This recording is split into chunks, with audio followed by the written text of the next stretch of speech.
Today is the 23rd day of the month of Cheshvan. We are beginning chapter 17, discussing the laws of Shema, the daily mitzvah, the twice daily mitzvah that we have to recite the Shema.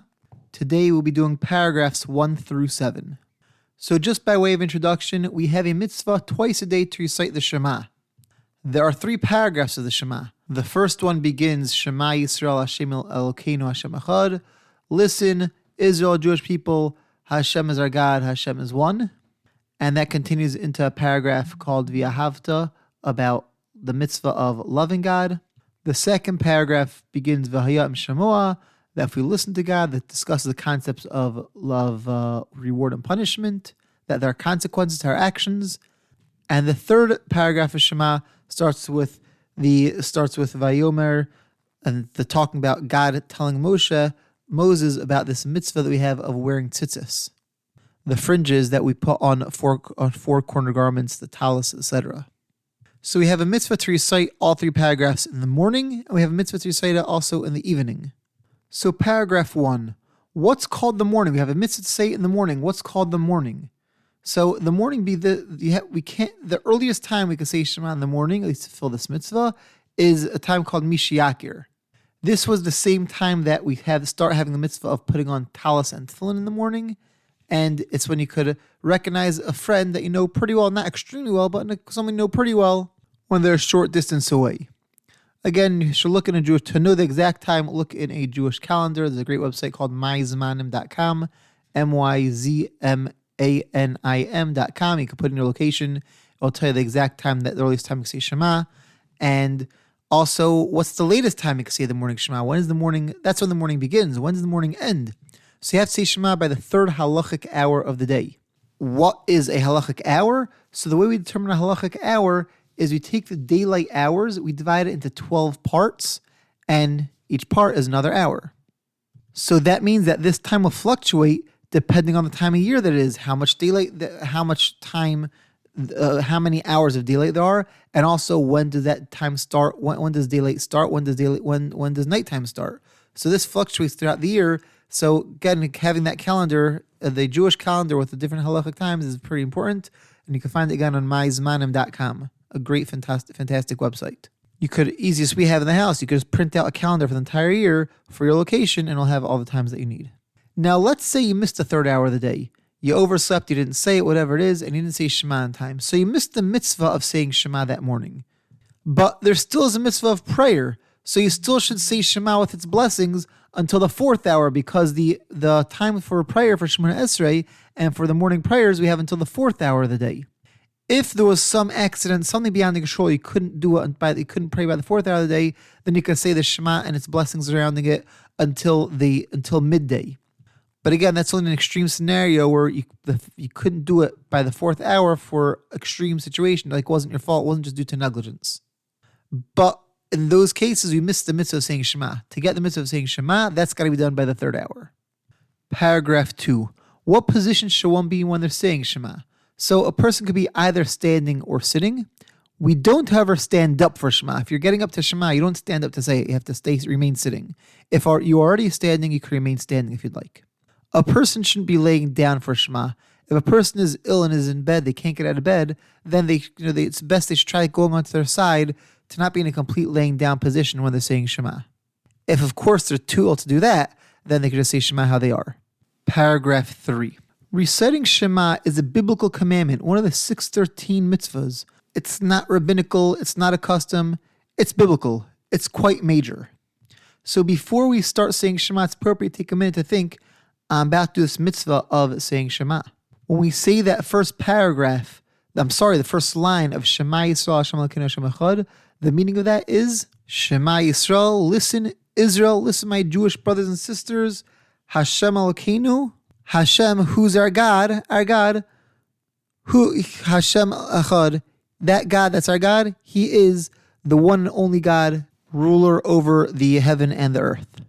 When we say the word echad, that last word, the dalid, the last letter of echad, has a numerical value of 4. So we're supposed to think in Judaism we say there's, even though we know that the earth is round, we still have a metaphorical concept of the 4 corners of the earth. So we have in mind that God rules over is all four corners of the earth. There's nothing beyond God's knowledge and God's power. That first line we say nice and loud, and there's a custom that you may have seen that we cover our hands with our right eye. We cover our eyes with our right hand in order to not be looking around, to have our to a way of focusing in and not seeing what's around us, just focusing in on the words that we're saying. And then after you say that first line out loud, we say a second line quietly, Baruch Shem Kavod Machzul Lam V'ed, which means that God's name should be blessed for all eternity. There's two reasons why you say that second line quietly. Number one is because when Jacob, Jacob's children said to Jacob, they said Shema Yisrael Hashem Elokeinu Hashem Echad, to show their commitment to God, and Jacob responded, Baruch Shem Kavod Machzul Lam V'ed. However, when Moses wrote down the Shema in the Torah, upon word for word what God told him, he didn't have in there this line of Baruch Shem Kavod Machzul Lam V'ed. Therefore, Jacob said we should say it. Moses didn't write it down. What do we do? What's the compromise? We say it, but we say it quietly. Another reason why I say it quietly is because it's really a secret line, a secret formula that the angels say.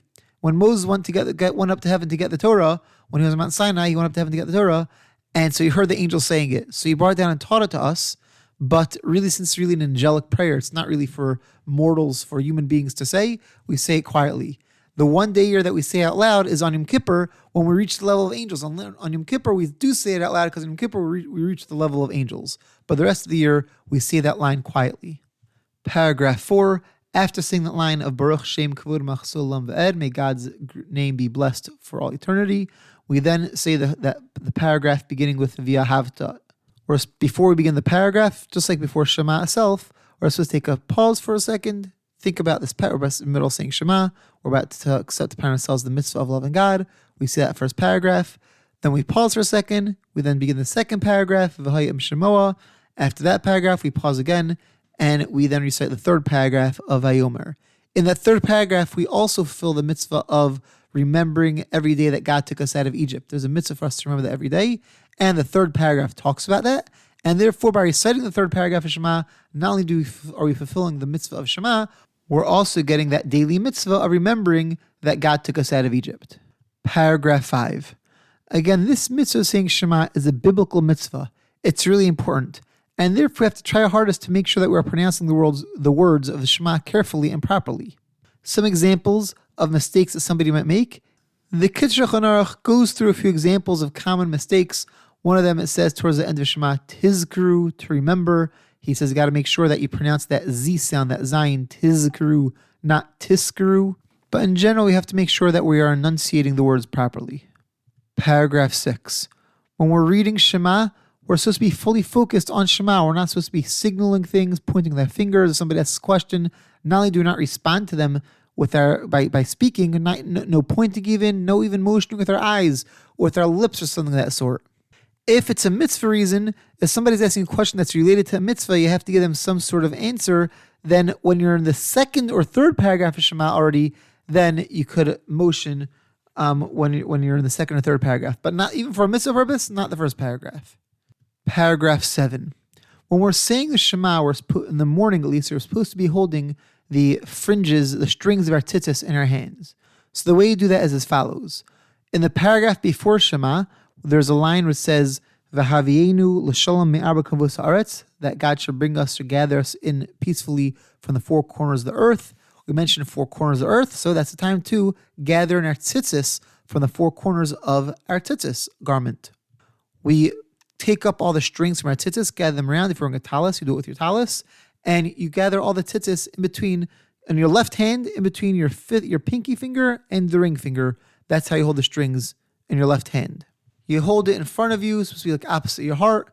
And then when you get to the third paragraph of Shema, that paragraph talks about the mitzvah of tzitzis. So at that point, you take the tzitzis and you also hold it in your right hand as well. So you don't have it going from your left hand to your right hand. And there's a custom that whenever we see the word tzitzis, it comes up 3 times in that third paragraph, we give the tzitzis a kiss. There's also in that third paragraph a line where we say Urisem Oso, that you should see the tzitzis. When it says Urisem Oso, we hold the tzitzis up to our eyes and we tap it on each of our eyes. You'll see some people take off their glasses in order to do that properly. And when we see the last word of Shema, really it's the word of the next paragraph, the word emes, truth. We also give our tzitzis a kiss, and we hold it until the paragraph following Shema. There's a word that says over there, Nachmadim la'ad, and at that point we kiss the tzitzis and we let them go. The main thing, if using the article siddur, just follow along the instructions, the different spots, when to take it, how to hold it, and when to kiss it. This concludes today's episode. Have a wonderful day and see you tomorrow.